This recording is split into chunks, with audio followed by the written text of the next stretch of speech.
So in this video, I'm going to show you how to solve quadratic equations when we cannot factorise or when we can't find a reason to factorise.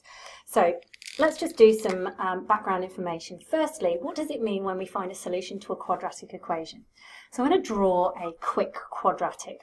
Now, if a quadratic has a solution, we're saying that we're finding the roots. So here, for example, this quadratic equation has two solutions, two roots.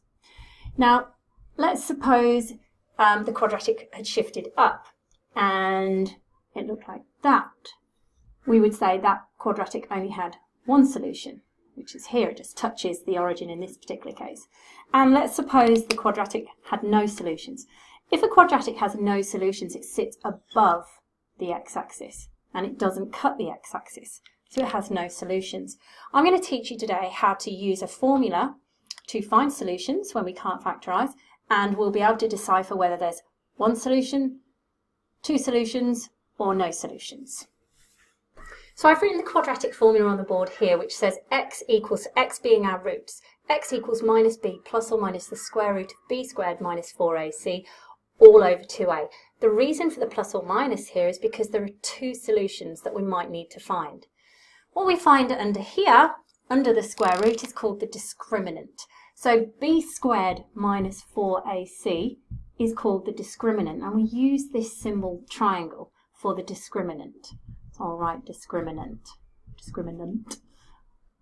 All right, now what the discriminant does is it allows us to work out how many solutions there are.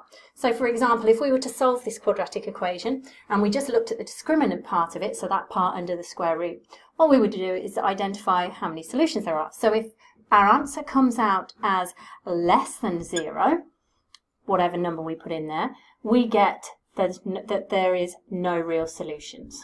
Okay, no real solutions, meaning in the real world number system. If our discriminant comes out at equal to 0, it means there is only one solution in the real number system. And of course, if our discriminant comes out at greater than 0, then there are two solutions in the real number system. So I'm going to do an example now at how we find the discriminant and what on earth the a, b and the c stand for. So any quadratic is in the form of ax squared plus bx plus c. So a is the coefficient of the x squared, b is the coefficient of x, and c is the constant at the end.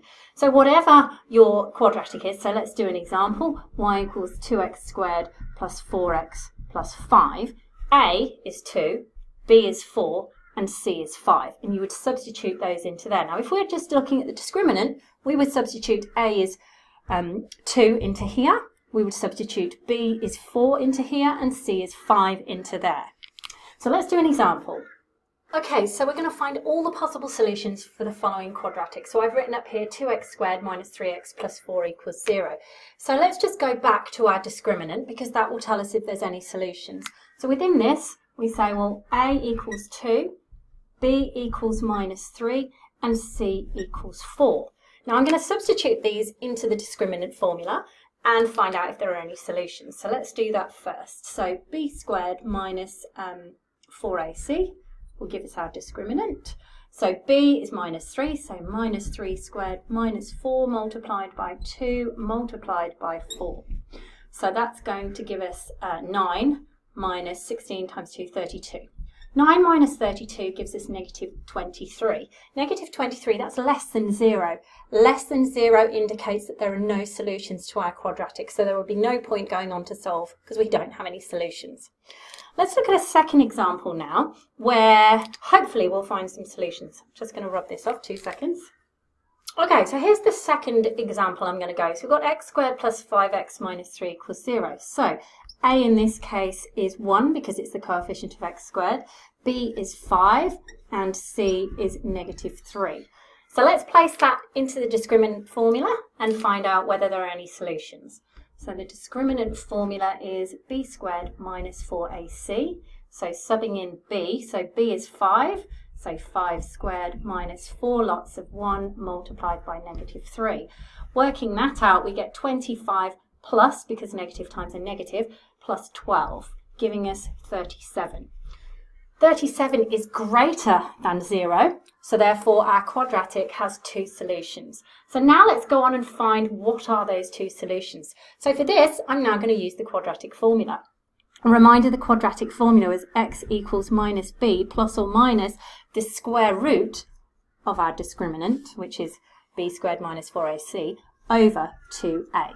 So subbing that in, I'll have 2 solutions. So when the discriminant is 37, so I'm going to do minus, and b was 5, so minus 5 plus root 37 over 2, because a is 1, so 2 times 1 is 2.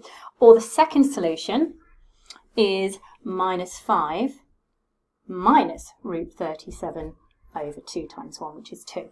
Now you can work those out on the calculator, so that's x and x equals, so there are 2 solutions. So either you can keep them as an exact form, this would be exact form here and here, or you could write them as decimal form if you've got a calculator. So with this one it gives me 0.54, and solving this one it gives me minus 5.54. So they are our 2 solutions to our quadratic equation.